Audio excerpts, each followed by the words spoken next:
नमस्कार. अभियोग्यताधारकांनी प्राधान्यक्रम देताना ह्या गोष्टी म्हणजे पदाचा प्रकार कशा पद्धतीने बघावा, तुमचा विषय योग्य आहे का, त्याच्या संदर्भामध्ये कशा पद्धतीने मीडियम कशा पद्धतीने निवडावं आणि अनुदानाचा प्रकार म्हणजे ती किती टक्के अनुदानित आहे हे कसं बघावं आणि प्राधान्यक्रम देताना नेमकी कोणती काळजी घ्यावी या संदर्भामध्ये अतिशय कमी वेळेमध्ये खूप महत्त्वाची माहिती देण्याचा प्रयत्न करणार आहे. मी तुम्हाला अजिबात म्हणणार नाही चॅनलला शेअर सबस्क्राईब लाईक करा आणि अख्ख्या गावाला पाठवा, अजिबात नाही. माहिती जर तुम्हाला युजफुल वाटली तरच ही माहिती इतरांपर्यंत पोहोचवण्याचा प्रयत्न करा. नाही केलं तरी सुद्धा काही अडचण नाही. तुमच्या वैयक्तिक जरी फायद्याची पडली तरी सुद्धा सांगा, पटली नाही तरी सुद्धा कमेंट बॉक्समध्ये तसं लिहून पाठवा. विद्यार्थी मित्रांनो, ज्यावेळेस तुम्ही जाहिरात बघत असता तर सगळ्यात महत्त्वाची गोष्ट तुम्हाला जी चेक करायची आहे की तुम्ही कुठल्या पदासाठी त्या ठिकाणी ती जी ॲड आहे त्याच्यामध्ये ते लिहिलेलं असतं. म्हणजे ती डीएड स्केलवरची आहे किंवा ती बीएड स्केलवरची आहे ही आधी चेक करा. आता जर डीएड स्केलवरची आहे तर आधी हे चेक करा की एचएससी डीएड आहे की ग्रॅज्युएशन प्लस डीएड आहे. ठीक आहे, कारण की हे केल्याच्या नंतर तुमची जी श्रेणी आहे तर ती बदलते. खूप व्यवस्थित लक्ष देऊन ऐका. जर समजा तुम्ही एचएससी डीएड वरती गेला तर तुमची S10 ही स्केल लागते भाऊ, आणि जर एचएससी डीएड प्लस ग्रॅज्युएशन जर असेल तर तुम्हाला त्या ठिकाणी पुढची स्केल लागण्याचा प्रयत्न ऍक्च्युअली लागते S10च, परंतु या ठिकाणावरनं इकडे जाण्यासाठी खूप वेळ लागतो. म्हणून थोडंसं सांभाळून बघा. या ठिकाणी तुम्हाला फार त्या ठिकाणी जास्त चान्स मिळणार नाही आहे. दुसरं जे आहे ते बीएड.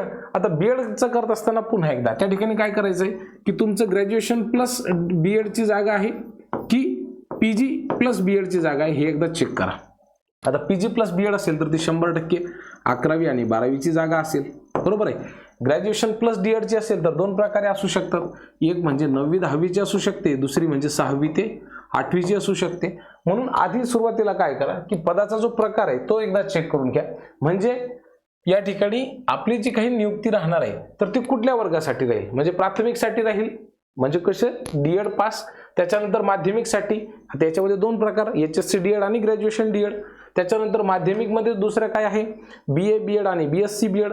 त्यानंतर उच्च माध्यमिक जर असेल तर 100% तुम्हाला एमए बीएड लागेल किंवा एमएससी बीएड लागेल. म्हणून सुरुवात आधी हेच चेक करा की तुमचा त्या पदाचा प्रकार कुठला आहे, प्राथमिक, माध्यमिक किंवा उच्च माध्यमिक. त्यानंतर त्या पदासाठी कुठली पात्रता लागू होते तर मी तुम्हाला आता जस्ट सांगितलं. याचे पुढे बघा की आपला विषय नेमका कुठला आहे. म्हणजे साधारणतः गोंधळ कुठं होतो माहितीये का की ज्या ठिकाणी समजा एखाद्या विद्यार्थ्याचा विषय हा विज्ञान आहे, ठीक आहे, तर तो त्याचं जी मेथड असलेली असेल तुमची बीएडला तर त्यानुसार तुम्ही हा विषय निवडा. ठीक आहे, विज्ञान विषय जर असेल तर प्युअर विज्ञान. आणि ज्या विद्यार्थ्यांचं फायनल इयरला मॅथमॅटिक्स असेल, स्टॅटिस्टिक्स असेल आणि इतर गणित विषयामधली पदवीला शेवटचा जर विषय असेल तरच तुम्ही काय करा त्या ठिकाणी गणित आणि विज्ञान ह्या दोन्ही जागा निवडा. ठीक आहे, गणित आणि विज्ञानच्या दोन्ही जागा आपण निवडायला त्या ठिकाणी हरकत नाही. पुन्हा काही विद्यार्थी असे की ज्यांचं ग्रॅज्युएशनला शेवटच्या वर्षाला इंग्रजी विषय असेल, मराठी विषय असेल किंवा हे दोन्ही नसली तर मग इतिहास, राज्यशास्त्र, भूगोल, अर्थशास्त्र अशापैकी जर विषय असतील तर तुम्ही त्या ठिकाणी काय करायचं, सामाजिक शास्त्राची जागा निवडायला विसरायचं नाही. म्हणजे आपण जो विषय निवडतोय तो योग्य आहे का हे एकदा तुम्ही थोडंसं काळजीपूर्वक बघितलं तर काही अडचण येणार नाही. ठीक आहे, याचं मी तसं लिहिलेलंच आहे या ठिकाणी कुठल्या विषयासाठी कुठली पाहिजे, परंतु तरी सुद्धा एक त्या बाबतीमध्ये कधीही चूक करू नका. म्हणजे आपला प्राधान्यक्रम जो देतोय आपण तो वेस्ट जाणार नाही. पुढचं म्हणजे काय, कुठल्या माध्यमाची ही नेमकी शाळा आहे. हे बघा विद्यार्थी मित्रांनो, त्या ठिकाणी तुम्हाला जाहिरातीमध्ये हे मी तुम्हाला एखाद्या व्हिडिओमध्ये दाखवेल की जाहिरातच कशी वाचायची. यापूर्वी मी सुद्धा काही व्हिडिओ बनवलेले आहेत त्या संदर्भामध्ये, पुन्हा एकदा बनवलेल्या बोर्डवरती. शाळा ही जर हे बघा अनेक वेळेला काय होतं की शाळा मराठी माध्यमाची असते परंतु जे शिकवण्याचं माध्यम असतं, लक्षात घ्या मी पुन्हा काय सांगतोय, शाळा असते मराठी माध्यमाची परंतु शिकवण्याचे जे काही माध्यम असतं तर ते इंग्रजी असू शकतं. ठीक आहे, या बाबतीमध्ये थोडासा विचार कराल. आता त्या ठिकाणी जर तुम्ही प्राधान्यक्रम दिलं तर काही अडचण नाही. समजा तुमचं ग्रॅज्युएशनला तुम्हाला इंग्रजी होतं, पोस्ट ग्रॅज्युएशनला इंग्रजी विषय होता, मग तुम्हाला वाटलं की नाही अरे मला तर या ठिकाणी प्राधान्यक्रम द्यायचे, तुम्ही देऊ शकता. सुरुवातीला विचार कोणाचा होईल, ज्यांचं डीएड किंवा बीएड इंग्रजीमधून झालेलं आहे त्यांचा विचार होईल. जर त्या ठिकाणी इंग्रजीमधून डीएड बीएड झालेला विद्यार्थीच नसेल आणि प्राधान्यक्रम दिलेल्या विद्यार्थ्यापैकी ज्याला आता पोस्ट ग्रॅज्युएशनला इंग्रजीचा विषय असेल किंवा त्याचं माध्यम इंग्रजी होतं त्याची निवड होईल. नसेल तर मग ग्रॅज्युएशन चेक केलं जाईल, नसेल तर मग त्या ठिकाणी 12वी चेक केलं जाईल. आता विशेषतः डीएडच्या बाबतीमध्ये काय होतं माहिती आहे का, एचएससी डीएड किंवा ग्रॅज्युएशन प्लस डीएड असणारी, हे बघा मी तुम्हाला सांगतो, एचएससी डीएड आणि दुसरं काय सांगितलं मी, ग्रॅज्युएशन प्लस डीएड हे जे विद्यार्थी असतात यांच्यामध्ये डीएडचं जर माध्यम मराठी असेल तर यांना मराठीवरती जास्त स्कोप राहतो, परंतु चुकीनं जर समजा यांनी इंग्रजी माध्यमाच्या जागेसाठी प्राधान्यक्रम दिला आणि त्या ठिकाणी इंग्रजी डीएड वाला विद्यार्थीच नसला, मग 12वीचं माध्यम चेक केलं जातं. आता या गड्याचं जर समजा 12वी कला शाखेमधून झालेला असेल तर ट्याव ढिश होऊन जाईल, त्यांचं निवड होणार नाही. परंतु जर HSCला जर सायन्स असेल तर ते इंग्रजी माध्यमातून होतं, म्हणजे त्यांची इंग्रजी माध्यमासाठी निवड त्या ठिकाणी होऊ शकते. असंच बाकीच्या यांना सुद्धा लागू पडतं. म्हणून थोडंसं शिकवण्याचं माध्यम कुठलं आहे, शाळा कोणत्या माध्यमाची आहे ती चेक करा. बहुतांशी शाळा मराठी माध्यमाच्याच असतात. शिकवण्याचं माध्यम सुद्धा चेक करा.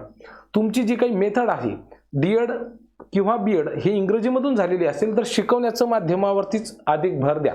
अनेक ठिकाणी असंही असू शकतं की शाळा इंग्रजी माध्यमाची असेल, परंतु शिकवण्याचं माध्यम, तो पर्टिक्युलर विषय शिकवण्याचं माध्यम हे मराठी असू शकतं.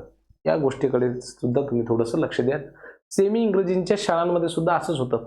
इतिहास, भूगोल, नागरिकशास्त्र हे जे सामाजिक शास्त्र विषय आहेत ना विद्यार्थी मित्रांनो, ते मराठीमधूनच शिकवले जातात. म्हणून शिकवण्याचं माध्यम सुद्धा एकदा चेक करा.